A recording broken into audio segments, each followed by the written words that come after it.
কলিযুগের এই কঠিন সময়ে আমরা যখন চারিদিকে শুধু অশান্তি আর অভাব দেখি, তখন মনটা এক পশলা শান্তির জন্য ব্যাকুল হয়ে ওঠে।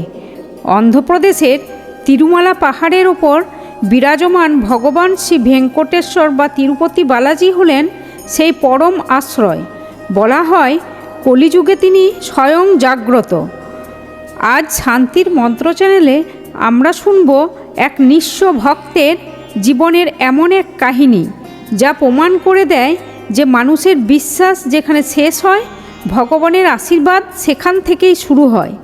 এই কাহিনীটি আপনার মনের সব সংশয় দূর করে এক অদ্ভুত শান্তি এনে দেবে। দক্ষিণ ভারতের এক প্রান্তিক গ্রামে বাস করতেন রামদাস। অভাবের সংসার হলেও তার মনে ছিল ভগবানের প্রতি অগাধ ভক্তি। রামদাসের বয়স হয়েছে, সম্বল বলতে ছিল তার একমাত্র ছেলে, যে ছিল তার বার্ধক্যের একমাত্র লাঠি। কিন্তু হঠাৎ এক অজানা কঠিন রোগে ছেলেটি শয্যাশায়ী হয়ে পড়ল।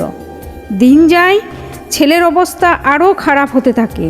রামদাস গ্রাম্য ডাক্তার থেকে শুরু করে কবিরাজ সবার কাছে গেলেন, কিন্তু সবাই বলল শহরে নিয়ে গিয়ে বড় অপারেশন না করালে একে বাঁচানো সম্ভব নয়। তার জন্য প্রয়োজন লক্ষ লক্ষ টাকা। রামদাসের পক্ষে সেই টাকা জোগাড় করা ছিল আকাশকুসুম কল্পনা। পাড়া প্রতিবেশী আত্মীয় যাদের কাছেই তিনি সাহায্যের জন্য হাত বাড়ালেন, সবাই মুখ ফিরিয়ে নিল। অসহায় বাবা যখন দেখলেন তার চোখের সামনে ছেলের প্রাণের প্রদীপ নিভে আসছে, তখন তিনি স্থির করলেন এক চূড়ান্ত সিদ্ধান্ত। রামদাস তার জমানো শেষ কয়েকটা টাকা নিয়ে স্থির করলেন তিনি তিরুমালা পাহাড়ে যাবেন। লোকে বলে ওখানে কলিযুগের দেবতা শ্রীনিবাস জাগ্রত। তার দুয়ার থেকে কেউ কখনো খালি হাতে ফেরে না। রামদাসের কাছে বাসে ওঠার মতো টাকাও বেঁচে ছিল না, তাই তিনি স্থির করলেন পায়ে হেঁটেই ওই দীর্ঘ পথ পাড়ি দেবেন। কয়েকদিন ধরে হেঁটে যখন তিনি তিরুমালা পাহাড়ের পাদদেশে পৌঁছলেন, তখন তার শরীরে আর এক বিন্দু শক্তি অবশিষ্ট নেই। পাহাড়ের হাজার হাজার সিঁড়ি যখন তিনি এক এক করে ভাঙছিলেন, তার শরীর যন্ত্রণায় কাঁপছিল, খিদেই পেট জ্বলছে, পায়ে ফোসকা পড়ে রক্ত বেরুচ্ছে, তবুও তার মুখে একটাই শব্দ বিরামহীনভাবে চলেছে, গোবিন্দা রক্ষা করো, গোবিন্দা রক্ষা করো। পাহাড়ের মাঝামাঝি এক জায়গায় পৌঁছে রামদাস যখন একটু জিরোচ্ছিলেন, তখন তিনি এক অদ্ভুত দৃশ্য দেখলেন। পথের ধারে এক জীর্ণ শীর্ণ বৃদ্ধ সাধু বসে আছেন।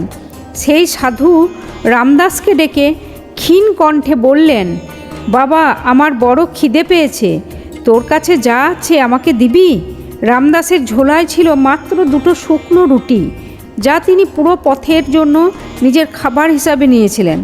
রামদাস একবারও নিজের খিদের কথা ভাবলেন না। দ্বিধা না করে সেই রুটি দুটো সাধুর হাতে তুলে দিলেন। সেই মুহূর্তে তার মনে হলো এই বৃদ্ধের সেবা করা মানেই তার প্রভুর সেবা করা। তিনি জানতেন না ভগবান এভাবেই তার ভক্তের ত্যাগ আর ধৈর্যের পরীক্ষা করেন। অবশেষে সেই মাহেন্দ্রক্ষণ এলো। দীর্ঘ লড়াই আর শারীরিক যন্ত্রণা তুচ্ছ করে রামদাস যখন মন্দিরের মূল গর্ভগৃহের সামনে দাঁড়ালেন, তখন তার সমস্ত ক্লান্তি যেন নিমেষে ধুয়ে গেল। সামনে দাঁড়িয়ে স্বয়ং জগৎপতি তিরুপতি বালাজি, রত্নখচিত অলঙ্কারে ঢাকা সেই মূর্তির চোখের দিকে তাকিয়ে রামদাস বাকরুদ্ধ হয়ে গেলেন। তিনি তার অভাবের কথা, নিজের কষ্টের কথা সব ভুলে গেলেন। কেবল তার দুচোখ দিয়ে বাড়িধারার মতো জল পড়তে লাগলো। তিনি বিগ্রহের সামনে নতজানু হয়ে বললেন, প্রভু, আমি নিঃস্ব, তোমাকে দেওয়ার মতো আমার কিচ্ছু নেই। এই নাও আমার চোখের জল, তুমি শুধু আমার ছেলেটাকে বাঁচাও। ঠিক সেই মুহূর্তে এক অলৌকিক ঘটনা ঘটল। মন্দিরের প্রধান পুরোহিত মশাই, যিনি রামদাসকে আগে কখনো দেখেনি, তিনি নিজেই ভিড় ঠেলে রামদাসের কাছে এগিয়ে এলেন। তিনি রামদাসের হাতে একটা বিশেষ প্রসাদী তুলসী মালা আর একটি লাড্ডু দিলেন এবং কানে কানে বললেন, যাও, তোমার কাজ হয়ে গেছে, গোবিন্দা তোমার সাথে আছে। রামদাস অবাক হয়ে স্তব্ধ হয়ে দাঁড়িয়ে রইলেন। তিনি কাউকে কিছু বলেননি। তবে পুরোহিত জানলেন কি করে? রামদাস যখন নিজের গ্রামে ফিরে এলেন, তিনি যা দেখলেন তা আধুনিক বিজ্ঞানের যুক্তির ঊর্ধ্বে। তার মুমূর্ষ ছেলেকে বিছানা ছেড়ে উঠে বাইরে বসে আছে। সে এখন একদম সুস্থ। রামদাস ছেলেকে জড়িয়ে ধরে কাঁদতে কাঁদতে সব কথা খুলে বললেন। তখন ছেলেটি এক অদ্ভুত কথা শোনালো। সে বলল, বাবা, কাল রাতে যখন আমার খুব কষ্ট হচ্ছিল তখন এক উজ্জ্বল শ্যামবর্ণের বালক আমাদের ঘরে এসেছিল।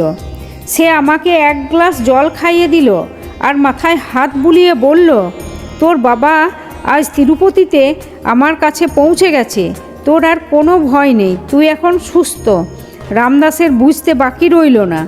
তিনি যখন পাহাড়ের ভগবানের জন্য কাঁদছিলেন তখন তার ভগবান তাঁর ঘরে এসে ছেলের প্রাণ রক্ষা করেছিলেন। বন্ধুরা, এই সত্য কাহিনী আমাদের শেখায় যে ভগবান কোনো মন্দিরের পাথরের মূর্তিতে আটকে নেই, তিনি আছেন আমাদের বিশ্বাসে আর আমাদের কর্মে। রামদাস তার সর্বস্ব যখন এক ক্ষুধার্ত বৃদ্ধকে দিলেন তখন তিনি ভগবানের আসল পরীক্ষায় পাশ করেছিলেন।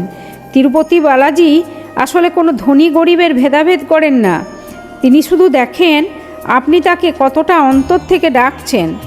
আজকের এই অশান্ত পৃথিবীতে আমরা যদি রামদাসের মতো অটল বিশ্বাস রাখতে পারি তবে শান্তি আমাদের জীবনে আসবেই।